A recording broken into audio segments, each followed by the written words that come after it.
না সরকার হেলাল ঠিক ভাই, মতো হেলাল ভাই মাফ পারফর্ম করতে করবেন, হেলাল ভাই পারছে না। মাফ করবেন, আমি একটা কথা এখন বলতে চাই। আমি হেলাল ভাই মাফ আমি করবেন, আমি শুধু একটা যেটা কথা বলতে বলছি চাই, যেহেতু আপনি যেটা আমার কথা বলছি বলেছেন, যে আমার কথা বলেছেন যে ষড়যন্ত্র দেখতে পাচ্ছে, আমি ষড়যন্ত্র দেখতে পাচ্ছি না, কিন্তু আসলে ষড়যন্ত্র করলে বিএনপি করতেছে এরকম মনে হচ্ছে। আপনি কি মনে করেন যে দেখেন যদি এই আমরা কি মাফিয়া আমরা যদি কি কোটা আন্দোলনটা রাইট মেনে নিত, যদি কোটা আন্দোলনটা মেনে নিত, আমরা কি যদি আমরা কি ছাত্রদেরকে এটা চাকরি দিত, রাইট তাহলে কি আপনি মনে করতেন যে হাসিনার পতন হতো না? রাইট তারপরেও হাসিনার পতন হতো, কারণ রাজনৈতিক দলগুলো তখনও আপনারা হয়তো রাজপথে আন্দোলন সংগ্রামে রাইট ছিল, যে অর্থাৎ হ্যাঁ 17 বিএনপি আপনারা সহ 17 সকল 17 আপনারা 17 বছর চেষ্টা করেছেন, হয়তো আরো 34 বছর লাগতো আর কি। এটা এটা এটা কিন্তু হেলাল ভাইকে চিনি, হেলাল ভাই আপনি আমার অগ্রজ এবং আপনি আমার শুভেচ্ছা জানবেন। এসব বললে আবার একটা ভুল মেসেজও যেতে পারে যে আমি হেলাল ভাই একদল করেছে কিনা। না, একদল করি না, কিন্তু আমাদের সময় বিশ্ববিদ্যালয়ের ছাত্র নেতারা আসলে সবার নেতাই ছিলেন, কারণ আমরা সবার কজ একরকমই ছিল। হেলাল ভাই আপনাকে অনেক শুভেচ্ছা, আপনি যে আমাদের অনেক আপনাকেও সাথে যুক্ত, ধন্যবাদ, আপনাকে অনেক শুভেচ্ছা, আপনাকেও ধন্যবাদ। আপনাকে অনেক শুভেচ্ছা, আপনি আমাদের সাথে যুক্ত হয়েছেন। আমাদের সাথে আরও রয়েছেন বাংলাদেশ জামায়াতে ইসলামী ঢাকা মহানগরী দক্ষিণের সেক্রেটারি জনাব মোহাম্মদ শফিকুল ইসলাম মাসুদ। তবে জনাব মোহাম্মদ শফিকুল ইসলাম মাসুদের পরিচয় পদ বা পদবি দিয়ে নয়, তিনি বোধহয় এই সময় বাংলাদেশে যারা যাদের কথা মানুষ শুনতে পছন্দ করে, সেই অল্প একদম উপরের দিকে 3-4 জন 5 জন বা 2 জন একজনের অন্যতম, যিনি চমৎকার করে কথা বলেন, যুক্তি দিয়ে কথা বলেন, ভালোবাসা দিয়ে কথা বলেন, মন দিয়ে কথা বলেন, মনন দিয়ে কথা বলেন। জনাব শফিকুল ইসলাম মাসুদ, আপনাকে আমাদের অনুষ্ঠানে স্বাগত জানাই। আপনি এসেছেন, আপনি আমাদের শুভেচ্ছা এবং কৃতজ্ঞতা জানবেন। আসসালামু আলাইকুম রহমতুল্লাহ। অনেক ধন্যবাদ খালিদ জি মহিউদ্দিন ভাই, জি আপনাকেও, আপনি সুন্দর করে কথা বলেছেন। জি আপনাদের সবাইকে ধন্যবাদ, যারা শুনছেন এবং যারা পরে শুনবেন তাদের সবাইকে শুভেচ্ছা এবং অভিনন্দন। আমি আপনাদের কাছ থেকে অনুমতি নিয়ে, হেলাল ভাই বা মাসুদ ভাই আপনাদের কাছ থেকে অনুমতি নিয়ে আমি কিছু প্রশ্ন আপনাদের দুজনকেই করতে চাই, কিন্তু যেহেতু আজকে অনেক প্রশ্ন নিয়ে আমরা আসলে কাজ করছি, আপনারা যদি একটু সংক্ষেপে উত্তর দেন তাহলে আমাদের জন্য সুবিধা হয়। আমি প্রথমে জনাব শফিকুল ইসলাম মাসুদ আপনার কাছে যেতে চাই এবং একটি ছোট প্রশ্ন করতে চাই যে নির্বাচন, জাতীয় নির্বাচন কবে চান, ডেট? জাতীয় নির্বাচন তো আসলে আমাদের এখন যেটা প্রয়োজন হচ্ছে কি, যে নির্বাচনটা অংশগ্রহণমূলক, স্বচ্ছ এবং জনগণের প্রত্যাশার আলোকে হওয়াটা প্রয়োজন। তো সেটার জন্য বিগত 16 বছরে বাংলাদেশে যে ধরনের ন্যক্কারজনক প্রশাসনিক অবকাঠামো তৈরি হয়েছে এবং সাংবিধানিক প্রতিষ্ঠানগুলো যেভাবে ধ্বংস করে দেওয়া হয়েছে, এটার জন্য তো একেবারে মিনিমাম ন্যূনতম একটা সময় দিয়ে এগুলো সংস্কার করার পরে নির্বাচনটা হওয়া জরুরি। এই জায়গাটা আমি মনে করি যে যৌক্তিক একটা সময় এবং যৌক্তিক সংস্কারগুলো সম্পাদন করে কম সময়ের মধ্যে নির্বাচনটা হওয়া প্রয়োজন। আপনাদের মাথায় কি কোনো ডেট আছে, যে ধরা যাক 2030 সালের সেপ্টেম্বর? আমরা 2030 সাল তো না, এখন তো 2025 চলছে।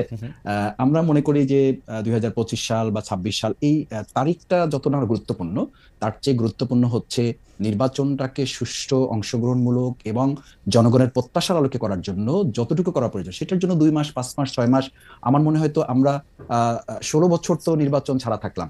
সুতরাং এখন তো আমাদের, আমি তো মনে করি এটা বলতে কোনো দ্বিধা নেই যে আমাদের ছাত্র জনতার এই ঐতিহাসিক একটা গণ অভ্যুত্থান না হলে, আল্লাহ তাআলা ভালো জানতেন, তিনি জানেন যে এটা আমাদের তো 29 সাল পর্যন্ত আমাদের তো প্রস্তুতি নিয়ে থাকতে হয়েছিল, বা আমরা সবাই তো সেই প্রস্তুতি নিয়েও ফেলেছিলাম, কেউ কেউ মনে করেন। তো সেই জায়গায় আমরা যেখানে 29 সালে নির্বাচন হওয়ার কথা ছিল, সেখানে আমরা 6 মাস, 1 বছরের এই তাড়াহুড়ো প্রবণতাটাও তো আমার কাছে খুব ভালো মনে হয় না। আমার কাছে বরং মনে হয় যে এই নির্বাচনটাকে প্রত্যাশিত করার জন্য আমাদের যেটুকু সময় সংস্কারে নেওয়া প্রয়োজন, সেটার জন্য একটা সময় আমাদের ঠিক করা দরকার। নির্বাচনের জন্য সময় ঠিক না করে ঠিক করতে হবে সংস্কারের জন্য সময়। ওকে, তো আপনি কি মনে করেন সংস্কারের জন্য সময়, মানে এইটা হচ্ছে যে দুইটা অ্যাপ্রোচ থাকে, তো তো প্রধান উপদেষ্টা ডক্টর মোহাম্মদ ইউনূস বলে দিলেন যে আমি একটা টাইম ফ্রেম বেঁধে দিয়েছি, এটা 2025-এর শেষ থেকে 2026-এর আধা পর্যন্ত, এর মধ্যে থেকে যদি আপনারা সংস্কার ডট্টু করতে হয় নোটটুক করবেন, তারপরের মধ্যে নির্বাচন হবে। আপনারা কি সেই টাইম ফ্রেমটার থেকেও বাড়াতে চান কিনা, বা আপনারা মনে করেন যে, মানে আমি একটু ডেট দিয়ে জিনিসটা একটু বুঝতে চাই, কারণ হচ্ছে যে হ্যাঁ, মানে আপনি নিশ্চয়ই আমার প্রশ্ন বুঝতে পেরেছেন যে মানে আপনি একটা টাইম ফ্রেম মাথায় দেখেন কিনা মাসুদ ভাই? ইতিমধ্যে আমাদের আমিরে জামাত ডক্টর শফিকুর রহমান সাহেব এবং আমাদের সেক্রেটারি জেনারেল অধ্যাপক মিয়া গোলাম পরোয়ার সাবেক এমপি, উনি কথা বলেছেন এ ব্যাপারে যে আমরা 2025-এর শেষ অথবা 2026-এর মাঝামাঝি সময়ের মধ্যে ইলেকশনটা করা এবং এর মধ্যে যৌক্তিক সংস্কারগুলো সম্পন্ন করা। ওকে, মানে ডক্টর মোহাম্মদ ইউনূস এরকম সময় দিয়েছেন, আপনাকে অনেক ধন্যবাদ। রাইট। মানে 2025-এর শেষ থেকে 2026-এর। ইন্টারেস্টিং। আমরা একটু হেলাল ভাইয়ের কাছে জানতে চাই যে হেলাল ভাই এতদিন বিএনপি বারবার আমার প্রশ্নের জবাবে, মির্জা ফখরুল ইসলাম আলমগীর ছিলেন, মির্জা ফখরুল ইসলাম আলমগীর ছাড়া অন্যান্য সিনিয়র নেতৃবৃন্দ আমার প্রশ্নের জবাবে বারবার বলেছেন যে আমরা একটা যৌক্তিক সময় দিতে চাই, কিন্তু তারপরে ডক্টর মোহাম্মদ ইউনূস ঘোষণা করলেন 2025-এর ডিসেম্বর থেকে 2026-এর আধা পর্যন্ত, কিন্তু আমরা আবার বিএনপি থেকে শুনতে পেলাম যে অগাস্টে নির্বাচন চান, জুলাই আগস্টে নির্বাচন হতে পারে। আপনি মানে ওইটাকে চাপ রাখার জন্য কথা, নাকি আপনারা কবে মনে করেন নির্বাচনটা আপনাদের করতে চান? দেখেন, বাংলাদেশে এখন সবচেয়ে বেশি রাজনৈতিক একটা অনিশ্চয়তা বিরাজ করছে যে এই সরকারের মেয়াদ আসলে কতদিন। আর আপনি যে কোশ্চেনটা করলেন যে সব নির্বাচন কতদিন পরে হতে পারে, আপনি দেখেছেন যে রাজনৈতিক যে অনিশ্চয়তা এবং রাজনৈতিক যে শূন্যতা তৈরি হয়েছে, এই শূন্যতার মধ্যে অনেক ষড়যন্ত্র এবং প্রতিবিপ্লবী সিনড্রোম আপনারাও দেখেছেন আর জনগণও দেখেছেন। এখন এই ষড়যন্ত্র এবং প্রতিবিপ্লবী সিনড্রোমের ফলে সরকারের পারফরমেন্সেরও ঘাটতি দেখা দিচ্ছে। না হেলাল ভাই মাফ করবেন, হেলাল ভাই মাফ করবেন, আমি একটা কথা বলতে চাই, হেলাল ভাই মাফ করবেন, আমি শুধু একটা কথা বলতে চাই, যেহেতু আপনি আমার কথা বলেছেন যে ষড়যন্ত্র দেখতে পাচ্ছে, আমি ষড়যন্ত্র দেখতে পাচ্ছি না, কিন্তু আসলে ষড়যন্ত্র করলে বিএনপি করতেছে এরকম মনে হচ্ছে, সেটা পরে কথা বলবো। না, আচ্ছা ওই আপনি দেখেন আপনি ডেটটার কথা বলি যে ডক্টর ইউনূস একটা ধোঁয়াশা সৃষ্টি করলেন ডেট নিয়ে, যে আপনার 2টা ডেট দিলেন উনি, ক্লিয়ার করলেন না, এবং কিভাবে নির্বাচনটা হবে তার একটা পরিষ্কার ধারণাও দিলেন না। আমরা কিন্তু প্রথমে বলেছি যে ন্যূনতম সংস্কার করে, অর্থাৎ নির্বাচন একটি সুষ্ঠু ফ্রি ফেয়ার ক্রেডিবল ইলেকশন করার জন্য যতটুকু সংস্কার প্রয়োজন ততটুকু সংস্কার করে আমরা প্রথমে বলেছিলাম যৌক্তিক সময় যখন আপনারা ডেফিনেশন ছিলেন তখন আমরা বললাম যে অগস্টের মধ্যে নির্বাচন হওয়া সম্ভব, এবং কেন সম্ভব সেটাও বললাম, যে এখন নির্বাচনের যে আপনার ভোটার লিস্টের হালনাগাদ এটা চলছে, এটা হয়তো 1 মাসের মধ্যে শেষ হয়ে যাবে। এখন নির্বাচন কমিশনকে আপনার স্ট্রেনথেন করবার জন্য নির্বাহী বিভাগ ও ল এনফোর্সিং এজেন্সির বিভাগকে যদি আপনি নির্বাচন কমিশনের কাছে ক্ষমতা প্রদান করেন, তাহলে এখন একটা সুষ্ঠু নির্বাচন সম্ভব। কারণ অতীতে 3 মাসে এরকম অন্তর্বর্তীকালীন সরকার আর তত্ত্বাবধায়ক সরকার, যে নামেই ডাকুন, ক্যারেক্টার একই, নিউট্রাল সরকার, অতীতে 3 মাসের মধ্যে নির্বাচন করা সম্ভব হয়েছে। আর আপনি যেটা বলছেন যে আপনি ষড়যন্ত্র বলছেন বিএনপি করছে, দেখেন আমাদের দেশের এই পরিবর্তনকে আমাদের প্রতিবেশী রাষ্ট্র ভারত কিন্তু ভালোভাবে নেয়নি। সেখান থেকে ষড়যন্ত্র, বিভিন্ন রকম অপপ্রচার চলছে আমাদের দেশে, অন্যায়ভাবে বলছে যে এথনিক ক্লিনজিং হচ্ছে, পলিটিক্যাল ক্লিনজিং হচ্ছে, হেলাল ভাই আপনি এটা ঠিকই বলছেন, হেলাল ভাই আপনি এটা ঠিকই বলছেন, এবং হেলাল ভাই আপনি এটা ঠিকই বলছেন। আরেকটা কথা বলি, দেখেন আমরা কিন্তু বলেছি যে আপনার এই পরাজিত মাফিয়া, এই মাফিয়া মাথা পালিয়ে গেছে, লেজ রয়ে গেছে, এই লেজে যারা রয়ে গেছে তারা প্রশাসন সহ বিভিন্ন জায়গায় পদায়ন হয়ে রয়েছে, এবং বিভিন্ন রকম প্রতিবিপ্লবী সিনড্রোম আপনারা দেখতে সরকার বিরুদ্ধে। সেজন্য আমরা বলছি যতদিন খুব দ্রুত যদি রাজনৈতিক সরকারের কাছে ক্ষমতা হস্তান্তর না হয়, তাহলে আমাদের অভ্যুত্থান ব্যাহত হয়ে যেতে পারে।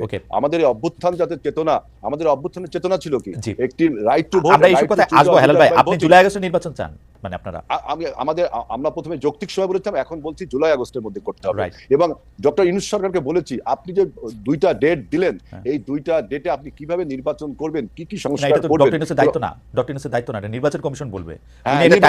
আমার এটা বক্তব্য, নির্বাচন কমিশন দেখেন বলেন যে সরকার যখন বলবে তখন তারা নির্বাচন, হ্যাঁ সরকার বলে দিচ্ছে তো টাইমটা, এইবার নির্বাচন কমিশন 3 মাস 4 মাস 5 মাস 6 মাস আগে ঠিকই বলবে, আপনারা একটু ধৈর্য ধরেন। নির্বাচন না, এখানে আমরা কিন্তু অধৈর্য ধরছি, আমরা দেশের আপনি এখন অগস্ট মাসে নির্বাচন চান, আমরা একটু মুভ ফরওয়ার্ড করতে না, অগস্টে নির্বাচন চান, অগস্ট মাসে নির্বাচন। এই বন্যা বর্ষা সবগুলোর মধ্যে, বন্যা বর্ষার মধ্যে কি মানুষ রাজনীতি মিছিল মিটিং করে না? এটা তো সে আপনি 4 মাস পরে হলে হবে না হালাল ভাই, 4 মাস পরে হলে হবে না, 4 মাস পরে হলে হবে না, এটা ডিসেম্বরে হলে হবে না, ভালো হবে না নির্বাচন। হ্যাঁ, কারণ যদি 4 মাস পরে না হয়, ডিসেম্বর দিকে হয়, তখন এত আমি বললাম যে এই সরকারের পারফরমেন্সের যে ঘাটতি আছে, তিনি যে এই সরকার চালাতে পারছেন না, রুটিন ওয়ার্কটাও করতে পারছেন না, কত রকম এই সরকার একটা অন্তর্বর্তীকালীন সরকার, মনে হচ্ছে না এই সরকারের কাছে যত দাবি দেওয়া মানুষের, এতদিন যারা 17 বছর বঞ্চিত ছিল, রিয়েলি তারা বঞ্চিত ছিল, তারা দাবি দেওয়া পেশ করতে শুরু করেছে, এবং সরকারের একটা অদক্ষতার কারণে কিন্তু এই দাবি দেওয়াগুলো শুরু হয়েছে। আপনি দেখেন 8ই আগস্টে যখন সরকার গঠন হলো, তার পরের দিনই সরকার ছাত্রদেরকে অটো পাস করার পারমিশন দিলেন, ছাত্রদের একটা আন্দোলনের ফলে। এই যে সরকারের অদক্ষ একটা আপনার সিদ্ধান্তের ফলে সমস্ত বঞ্চিত শক্তিগুলো এখন সরকারের উপরে, আপনি বলছেন যে সরকার অদক্ষ শক্তির জন্য। আচ্ছা, আমি সরকারের শক্তি এবং অনভিজ্ঞতা, অদক্ষ এবং অনভিজ্ঞতা, ঠিক আছে, আমি এগুলিতে আসবো পরে। আমার একটু কুইক, আপনার কাছে কি মনে হয় যে আমরা জুলাই আগস্টে যে আন্দোলনের সময় দেখেছি, সেই আন্দোলনের সময়তে শেখ হাসিনা সরকারের উৎখাতের জন্য সবাই একসাথে কাজ করেছে, সবাই নানা জায়গায় মানে যে যার জায়গা থেকে সাহায্য করেছে, কিন্তু এই সরকারের সমন্বয়করা বিশেষ করে যে শুধু জামায়াত শিবিরের কথা বলে, এটা কারণ কি, আপনাদের কথা কেন বলে না? হেলাল ভাই আপনি যদি একটু ছোট করে বলেন, কোথায় গিয়ে সেটা আটকাইলো? আমাকে যদি বলতে হয়, দেখেন বাংলাদেশে আপনার আন্দোলন বা কোনো কৃতিত্বকে হাইজ্যাক করার একটা সিনড্রোম আমরা 71 সালেও দেখেছি, যেভাবে আওয়ামী লীগ আপনার 71 সালের চেতনাকে হাইজ্যাক করে নিজেদের বলে চালিয়ে দিতে চেয়েছিল। এবারও আমি এরকম একটা 24-এর গণ অভ্যুত্থানে এরকম সিনড্রোম আমরা দেখতে পাচ্ছি। কিরকম দেখেন, এটা জুলাই গণ অভ্যুত্থান, কিন্তু এই জুলাই গণ অভ্যুত্থানের পিছনে যে দীর্ঘ 17 বছরের মানুষের সংগ্রাম, রক্ত ক্ষয়, লড়াই সংগ্রামের যে ইতিহাস রয়েছে, সেই ইতিহাসটিকে ভুলে গিয়ে একটি বাইনারি কনফিউশন তৈরি করেছে যে 17 বছর না বাংলাদেশ কাঁপানো 34 দিন, এটা একটা বলেছে। আর একটা বলছে যে কে মাস্টার মাইন্ড, তারপরে বলছে যে ছাত্ররা আমাকে নিয়োগ করেছে। এই সমস্ত বাইনারি না কনফিউশন আমি সেটা মানলাম, কিন্তু কিন্তু ধরেন যে কোনো পলিটিক্যাল পার্টির মধ্যে বিএনপির কথা না বলে যে জামায়াতের কথা বলার কারণ কি? এটার কারণ কি একটা হইতে পারে যে বিএনপি কি শেষ মুহূর্তে এসেও 23-24 তারিখেও আসলে ভাবতেছিল যে আওয়ামী লীগ সরকারই রয়ে যাবে, তো সেই জন্য সে আর নতুন নিপীড়ন নির্যাতনের মধ্যে যেতে চায় না। না এটা তো ঠিক না। আমাদের যে বৈষম্য বিরোধী যে ছাত্র জোট তৈরি হয়েছিল, সেই বৈষম্য বিরোধী ছাত্রদের মোস্ট অফ দি স্টুডেন্ট হলো পার্টিসিপেশন হলো জাতীয়তাবাদী ছাত্র দলের। কারণ তখন বৈষম্য বিরোধী ব্যানারটা ব্যবহার করা হয়েছিল পলিটিক্যাল কৌশলের কারণে, এবং সমস্ত রাজনৈতিক দলের ছাত্র সংগঠনগুলো, এই ইসলামী ছাত্র শিবির বলেন, বামপন্থী ছাত্র সংগঠনগুলো বলেন, অন্যান্য ছাত্র সংগঠনগুলো সবাই কিন্তু এর মধ্যে ছিল।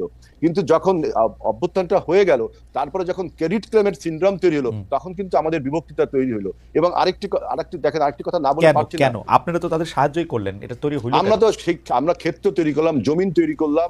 এবং আপনি কি মনে করেন যে দেখেন যদি এই মাফিয়া যদি কোটা আন্দোলনটা মেনে নিত, যদি কোটা আন্দোলনটা মেনে নিত, যদি ছাত্রদেরকে চাকরি দিত, তাহলে কি আপনি মনে করতেন যে হাসিনার পতন হতো না? তারপরেও হাসিনার পতন হতো, কারণ রাজনৈতিক দলগুলো তখনও আন্দোলন সংগ্রামী ছিল। অর্থাৎ বিএনপি আপনারা 17 বছর চেষ্টা করেছেন, হয়তো আরো 34 বছর লাগতো আর কি। এটা কিন্তু খালেদ ভাই আপনি এভাবে বলতে পারেন না, কারণ 17 বছর ব্যাপী আমরা অবিরাম আন্দোলন করেছি। আমরা সেই 12 সাল থেকে না হেলাল ভাই আমি আবার আপনার কাছে আসবো। হেলাল ভাই আপনার কাছে আসবো। আমরা কি এটা উল্টা সাইড থেকে দেখতে পারি যে বিএনপি হঠাৎ করে ওদেরকে বলতে থাকলো যে তোমরা খালি গোলটা দিছো, বাকি সবকিছু আমরা তৈরি করছি, তোমাদের এটা কি বিএনপি বলা আগে শুরু করছে না? এটা ন্যারেটিভ, এটা একটা ন্যারেটিভ কেউ বানিয়েছে। কিন্তু আমাদের বক্তব্য হলো যে আমরা 12 সাল থেকে এই সরকার যখন ফ্যাসিবাদে পরিণত হলো, 18 সালে যখন মাফিয়ায় পরিণত হলো, আমরা 12 সালে জনগণকে ঐক্যবদ্ধ হওয়ার জন্য ডেকেছি, কেউ আসছে কেউ আসেনি। 18 সালেও ডেকেছি, কেউ আসছে কেউ আসেনি। 24 সালে যখন সবাই আসলো, তখন আমরা ফাইনালি হাসিনাকে বিদায় করতে সক্ষম হলাম। এখন হেলাল ভাই এই ব্যাপারটা পরিষ্কার। আমি একটু এই প্রশ্ন নিয়ে আমি একটু মাসুদ ভাইয়ের কাছে যেতে চাই। মাসুদ ভাই, আন্দোলনের মধ্যে কিন্তু বিএনপির শুধু 34 দিনের অংশগ্রহণ না, 17 বছরে ত্যাগ তিতিক্ষা, তাদের প্রচুর লোকের গুম হওয়া, মামলার মধ্যে থেকে পড়ে সর্বশান্ত হওয়া, বিভিন্ন জায়গা থেকে চাকরিচ্যুত হওয়া, পড়ালেখা শেষ করতে না পারে রাস্তা রাস্তা ঘুরে নানা ধরনের অবদান রয়েছে। এবং এই যে কোটা আন্দোলনের মধ্যে যখন এই বাচ্চা ছেলে মেয়েরা মার খেতে শুরু করেছে, তখনও কিন্তু বিএনপি ঝুঁকি নিয়ে রিস্ক নিয়ে বিভিন্ন কাজ করেছে। কিন্তু আমরা কিন্তু খুব দেখলাম যে এদের মধ্যে থেকে সম্পর্কটা বেশি হয়েছে আপনাদের সঙ্গে, অর্থাৎ জামায়াত শিবিরের সঙ্গে। আমরা দেখলাম যে প্রত্যেকটা শিক্ষাঙ্গনে জামায়াতের কথা মতো বা জামায়াত যাদেরকে নিয়োগ করতে চায় সেই রকম ভিসি, প্রক্টর, প্রভিসি সেরকম আসতেছেন। স্বাস্থ্যক্ষেত্রে আমরা দেখতেছি যে জামায়াতের দেয়া লিস্ট দিয়ে বিভিন্ন জায়গায় গুরুত্বপূর্ণ জায়গায় এটি পদায়ন হচ্ছে। তারপরে কিছুদিন পরে আমরা দেখলাম সমন্বয়করা ওপেনলি বলতেছেন যে জামায়াত শিবিরই আসলে আমাদেরকে এখানে সাহায্য করেছে। সমন্বয়কদের মধ্যে একটা আপনারা উল্লেখযোগ্য অংশ দেখলাম যারা স্লিপিং এজেন্ট হয়ে ছাত্রলীগের মধ্যে ছিল। এটাকে আপনি কিভাবে দেখেন? যে আপনি কি মনে করেন জামায়াত শিবিরের নেতৃত্বে যদি এই আন্দোলন হতো তাহলে এই আন্দোলন সফল হতো? ধন্যবাদ খালেদ মহিউদ্দিন। দুটো বিষয়, একটা হচ্ছে প্রথমত আমাদের সংগঠনের পক্ষ থেকে আমরা প্রথম থেকে বলে আসছি যে এই 2024 সালের জুলাই আগস্টের যে গণ অভ্যুত্থান, এটা কোনো একটা দলের ক্রেডিট হওয়ার কথা না। এটা হচ্ছে এদেশের ছাত্র জনতার যৌথ আন্দোলনের ফসল, এবং এটাই জনতার, এদেশের মানুষের ক্রেডিট, এদেশের ছাত্র জনতার ক্রেডিট। দুই হচ্ছে আমিনে জামাত ডক্টর শফিকুর রহমান খুব ক্লিয়ারলি এবং সেভারাল টাইম এটা বলেছেন, রিপিটেডলি বলেছেন যে আমাদের এই শহীদেরা কোনো দলের সম্পদ না। আমরা কখনোই আমাদের যে হিসাব নিতে বলা হয়েছে যে থানা থেকে, বিভাগ থেকে, ডিস্ট্রিক্ট থেকে, ঢাকা সিটিগুলো থেকে, এবং তাদের পাশে দাঁড়ানোর প্রত্যেকটা ইস্যুতে আমরা বলেছি যে যারা শহীদ হয়েছেন তারা আমাদের দলের বা ব্যক্তির বা কোনো গোষ্ঠী সম্পদ না, তারা হচ্ছে দেশের সম্পদ। সেকেন্ড থিং হচ্ছে, দেখেন আপনি খেয়াল করবেন যে আমাদের এই জুলাই আগস্টের গণঅভ্যুত্থানের পরে আজকে যে এনার্জিটা তৈরি হয়েছে, সেখানে বলা হচ্ছে বিশ্ববিদ্যালয়, মেডিকেল, এগুলোতে জামাত ইসলামী, ইসলামী ছাত্র শিবিরের কোনো প্রাধান্য বা জামাতিকরণ বলে একটা কথাও এখন কেউ কেউ বলছেন। এটা খুব দুর্ভাগ্যজনক এই কারণে যে আমি একদম তালিকা করে আপনাকে বলতে পারবো যে ঢাকা বিশ্ববিদ্যালয়ে একজন একাডেমিশিয়ানকে দেওয়া হয়েছে, এর বাইরে প্রত্যেকটা বিশ্ববিদ্যালয় একদম ধরে ধরে বিএনপি সমর্থিত যারা, তাদেরকে সেখানে ভাইস চ্যান্সেলর সহ তাদেরকে বসানো হয়েছে। নাহিদ ইসলামের একটা স্ট্যাটাসে দেখলাম যে সে বলছে তারা নাকি জাতীয় সরকারের আমন্ত্রণ জানিয়েছিল।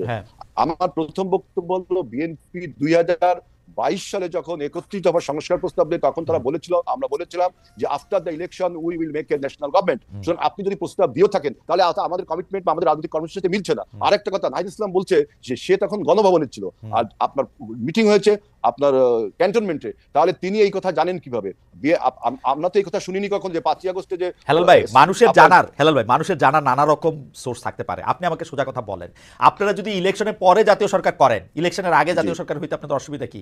আপনারা কি জাতীয় সরকার হইলে আপনাদের সবসময় আপনাদেরই প্রধান থাকতে হইব? এইটাই আপনি একটা মিনিট সময় দেন। যদি ইলেকশনের আগে আপনি জাতীয় সরকার করেন, তাহলে ইলেকশনটা করবেন কি করে? শেখ হাসিনার মতো আমি আর ডামি দিয়ে আমরা সবাই জাতীয় সরকার, তাহলে ইলেকশনটা হবে কি করে?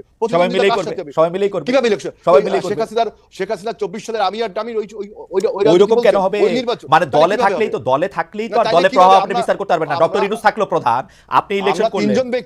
আমরা তিনজন ব্যক্তি আমরা যদি জাতীয় সরকার গঠন করি, আবার তিনজন নির্বাচনে অংশগ্রহণ করলাম, তাহলে আপনার নির্বাচনের কনফ্লিক্ট অফ ইন্টারেস্ট হচ্ছে এখানে? এটা হয় না। এটা তো পলিটিক্যালি রং। সারা পৃথিবীতে তো ক্ষমতায় থাইকাই ইলেকশন করে, অসুবিধা কি? না, আপনি সারা পৃথিবীর সাথে বাংলাদেশের উদাহরণ দিলে হবে না। কোন পৃথিবীর কোন দেশে জাতীয় সরকার করে আবার তারা নির্বাচনে অংশগ্রহণ করছে, সেখানে একটা স্ট্রং নির্বাচন কমিশন থাকে।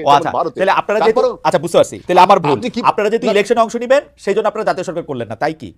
ইলেকশনে অংশ আমি জাতীয় সরকার করলে আমি সবাই যদি জাতীয় সরকারে অংশগ্রহণ করি, ইলেকশনে করবো কার সাথে? সরকারের সাথে সরকারি ইলেকশন, এটা তো পলিটিক্যালি একটা রং আইডিয়া। এটা তো টোটালি পলিটিক্যালি রং আইডিয়া। বাংলাদেশে কি কোনোদিন এরকম একটা হইতে পারবে না যে 10টা দল মিলে একটা ইলেকশন কালীন সরকার তৈরি হবে? এটা হইতে পারবে না? শোনেন, সেটার জন্য আপনাকে সময় দিতে হবে, আরো সময় নাই।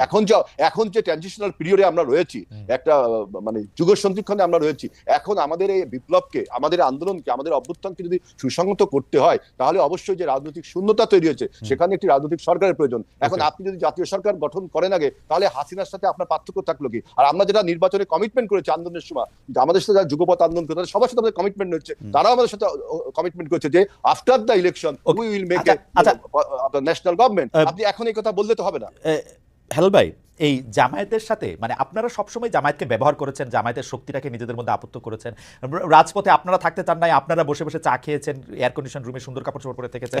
জামায়াত আন্দোলন করেছে, আমি একটু বলি, জামায়াত আন্দোলন করেছে এবং জামায়াত কিন্তু 17 বছর, 18 বছর, 20 বছর, 25 বছর যখন দরকার হয়েছে তখন আপনাদের সার্ভিস দিয়েছেন। কিন্তু জামায়াতের নেতারা যখন ফাঁসির কাস্টে ঝুলেছে, জামায়াতের বিরুদ্ধে যখন বিভিন্ন রকম অন্যায় অত্যাচার হয়েছে, বিএনপি জামায়াতের সাথে একটা বিবৃতি দিয়েও পাশে থাকে নাই। এখন বিএনপি কি এইটা কি মনে করে যে বিএনপি আসলে প্রথমে হলো আপনার বক্তব্য প্রথমটাকে আমি ধরছি যে এটা ঠিক না, যে বিএনপি 17 বছর আন্দোলন সংগ্রাম, গুম খুনের শিকার সবচেয়ে বেশি হয়েছে, জামাতের কয়েক শীর্ষ নেতাদের ফাঁসি হয়েছে। আপনি একটা উদাহরণ দেখেন, 28 তারিখে যখন সর্বশেষ 28 অক্টোবর যখন আমাদের উপর যে ভীষণ ক্র্যাকডাউন হলো, আমাদের জনসমাবেশকে ভণ্ড করে দিল, তখন কিন্তু জামাত ইসলামও যুগপথভাবে আমাদের সাথে ওইখানে একটা আন্দোলন করেছে। হেলাল ভাই, বেয়াদবি না নিলে একটা ছোট্ট রসিকতা করব। হেলাল ভাই, বেয়াদবি না নিলে একটা ছোট্ট রসিকতা করব। আমরা 90 এর ঢাকা বিশ্ববিদ্যালয়ের ছাত্র, আপনি আমাদের নেতা, মানে আপনি যেটাকে ক্র্যাকডাউন বলতেছেন 28 অক্টোবর, এর থেকে বড় বড় ঘটনায় তো আপনি চায়ের কাপটাও নামায় রাখেন নাই টেবিলের উপর। কেন আমরা 17 বছর আমরা আপনি চাই খাইতেছিলেন ধরেন 90-তে যে এই ঘটনা পুলিশ ঘটাইছে, সরি, সেগুলি তো হয়তো আপনি চায়ের কাপটাও নামায় রাখেন নাই, সেটাকে আপনি ক্র্যাকডাউন বলতেছেন 28 অক্টোবরের ঘটনা।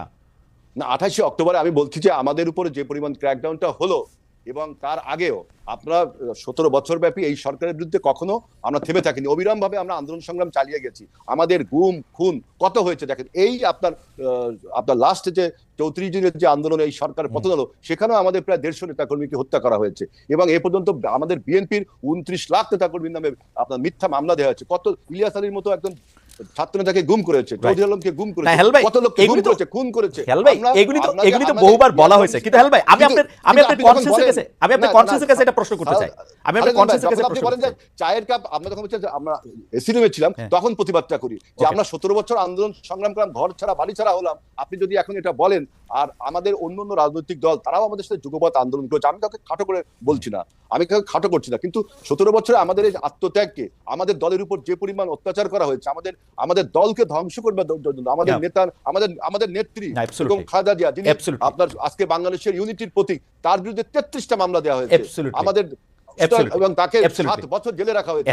আমাদের কি হয়েছে এখন আপনি বলছেন, এখন যারা বলছেন যে তাদের বিরুদ্ধে যখন মামলা হয়, আমরা কিন্তু বলেছিলাম যে মামলাটা আপনার ন্যায্য তার ভিত্তিতে হতে হবে এবং এই মামলায় যেন আইনগত দিকটা বারবার বলি।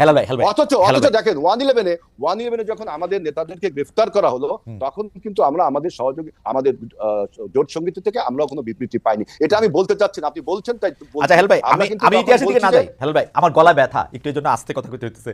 এই যে ইতিহাসের দিকে না যায়, ব্যাপারটা কি বিএনপির আচরণ থেকে কি এইটা মনে হয় না যে ডেফিনেটলি বিএনপি বাংলাদেশের সবচেয়ে বড় রাজনৈতিক দল, এখন আবার আওয়ামী লীগ অনুপস্থিত, তার মানে হচ্ছে বাংলাদেশে যদি এখন ইলেকশন হয় বিএনপি 280টার বেশি সিট পাবে, এটা আমি নর্মালি বুঝতে পারি। তো বিএনপি এখন 280টার বেশি সিট পাবে, বিএনপি অস্থির হয়ে গেছে যে বিএনপি 280 সিট পায় এসে তারেক সাহেব এসে প্রধানমন্ত্রী হবে, বেগম জিয়া যদি রাজনীতিতে থাকতে চান প্রেসিডেন্ট হবেন বা অন্য কোনো কিছু হবেন, জনাব আজিজুল বারী হেলাল বড় একজন মন্ত্রী হবেন বা কি হবেন আমি জানি না, এবং এইটার জন্যই অস্থির হয়ে গেছেন যেইটার এই জন্য যখনই আমরা সংস্কারের কথা বলি, যখন আমরা বলি আমরা কি একই জায়গায় আসবো, তখন আপনারা এটা পছন্দ করেন না। যখন এইটার মধ্যে এটা বলা হয় যে ভাই আপনাদের সঙ্গে তো জামাত ছিল, আপনাদের সঙ্গে তো বাম দল ছিল, জনাব সাকি ছিল, জনাব নূর ছিল, এগুলি কথা শুনলেও আপনাদের কষ্ট লাগে। আপনার উপর থেকে দেখেন হ্যাঁ তোমাদেরকে দিয়ে দিব না 5-10টা আসন, এরকম একটা ভাব আপনাদের।